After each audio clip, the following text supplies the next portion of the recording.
السلام عليكم ورحمة الله تعالى وبركاته. شهادة الدكتوراه في الطب هي شهادة من أفضل الشهادات هنايا في الجزائر. يا باه تجيبها لازم لك الحرب الأهلية، الهالات السوداء في عينيك، الروماتيزم في رجليك على صغرك، وأهم حاجة تربح كل أنواع العيب، لعب مع صحابك، لعب مع عيلتك، لعب حتى مع روحك نتايا، ما تحضر عرس، ما تحضر جنازة، ولي فاكونس صغير نساهم. وهذا كامل علاه ببساطة باش تتحصل على هذه الشهادة اللي حتفتح لك بزاف خيارات، انك تخدم كطبيب عام ولا تشارك في مسابقة تخصص باه تولي طبيب مختص، ولا ممكن تخرج وتخدم برا ولا تتخصص برا، وممكن حتى دير دي فورماسيون في الخارج باش تطور من روحك. تلمو يعني عندك هذه الخيارات حتحس روحك بيرتيربي، تحس روحك في حيرة ما تقدرش تخيل، بزاف خيارات واش حندير. ولهذا ما تخافش، خممنا فيك، زدنا عدد طلبة الطب ونقصنا في عدد مناصب الطبيب العام، خلاص ببساطة نحينا لك الخيار الاول، ما تقدرش تخدم كطبيب عام. يعني درك بقاو لك غير زوج خيارات، هذا ما كان حاجة مليحة، نقصنا عليك الحيرة. مازالك ما تردد شوية اخي،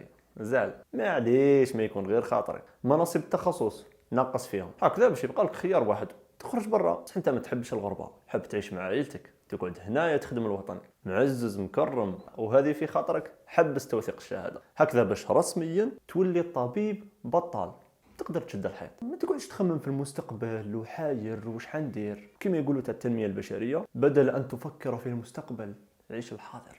اهم حاجه صحتك النفسيه. بعيدا على كامل هذه المقدمه، درك نحكيو بسيريو. حاليا الاطباء وطلبه الطب راهم في اضراب مفتوح. لو كان نجيبوا واحد من العوام هكذا نسقسيو ونقول له في رايك علاه راهم في اضراب، يقول لك باينه، حرف الطباء تاعنا يحوسوا غير على الدراهم، كل مره يقول لك زيد لي في الشهريه، زيد لي في الشهريه. ما عندهمش الانسانيه، تجار نعرفوهم من بكري. نضربوا الله نشوفوا يعني المطالب. وعلى قائمه المطالب كاين الاعتماد الدولي، توثيق الشهاده، الغاء القرارات التعسفيه الجديده، زياده مناصب العمل، وتحسين ظروف التكوين لدى طالب الطب، وخاصه المتربصين في عامهم الاخير، ليلحق بهم انهم يخدموا كما صرا لي انا شخصيا. باه ديت كونجي 10 ايام اضطريت اني نخدم 7 مناوبات تاع 24 ساعه ورابعه، يعني جارد بوست جارد بوست جارد 7 مرات، في كل مناوبه اكثر من 100 مريض يعني. وكاين بعض المصالح يلحقوا 350 مريض في مناوبه. هذا هما المطالب، يعني حاجه ماهيش تعجيزيه خلاص. وماناش يعني نقارنوا في رواحنا بالدول الاوروبيه ولا نمدوا في مطالب خياليه، رانا فنين حياتنا في القرايه ورانا فاهمين وعلى بالنا الواقع تاع الدوله تاعنا، نتفهموا السياسه نتاعها. يعني قطاع مجاني ماهوش يدخل لك دراهم، عندك مشكل تاع الهجره، عندك مشكل تاع نقص الاطباء الاخصائيين، عندك مشكل تاع استقاله ثلث الاطباء المقيمين غير في عامهم الاول، وهذا يعني واضح وضوح الشمس المصدر تاعو. والسلطات راهي على بالها باللي عنده علاقه بظروف العمل. الحل راهو باين،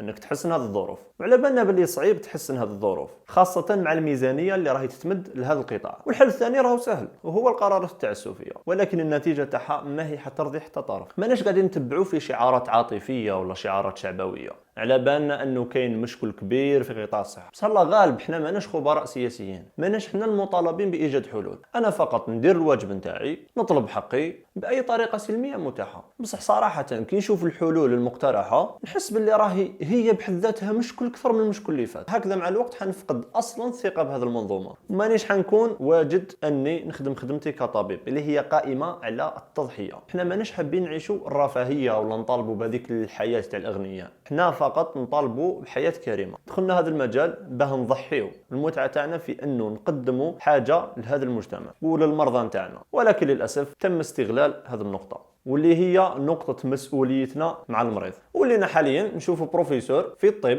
يجري مع الناس باش يركب حافلة نقل. إذا النخبة ولات تجري غير باش تجيب حقها تاع المعيشة، ماناش حنتوقعوا منها حاجة كبيرة. وعندنا ثقة بإذن الله أنه نلقاو اللي يسمعنا ويتناقش معنا هذه المطالب، وهذه الثقة للأسف بدأت تتلاشى. وإذا راحت مستقبلا ماناش حنلقاو أصلا شباب واجدين باش يدخلوا هذه المهنة الشريفة. والطب حيتحول من مهنة يخيرها نخبة المجتمع إلى مهنة حيخيروها التجار، وحيولوا الأطباء العوام تحت ضغط البطالة يوليو يفتحوا عيادات خاصة حتى يكونوا ناقصين بزاف خبرة، وحيولي الطبيب يتجاوز المبادئ تاعو باش غير يعيش. والخاسر الكبير في هذه الحكايه بيان سير هو المريض. ونرجو السلطات المعنيه تسمعنا، عاور معنا، ونلقاو حل باذن الله. احنا ماذا بينا نخدموا المجتمع تاعنا. وفي الاخير واش حنقولوا، مهما حدث وضربوا الزلازل والبراكين ترانسفورمز برايم يهبطوا لهنا في كوكب الارض، ما ننساوش قضيه تاعنا الكبيره اللي هي قضيه المسلمين غزه. كل القضايا ما عندهاش قيمه قدام هذه القضيه. اقل القليل نبقاو على اطلاع مع الاحداث وندعيو لهم،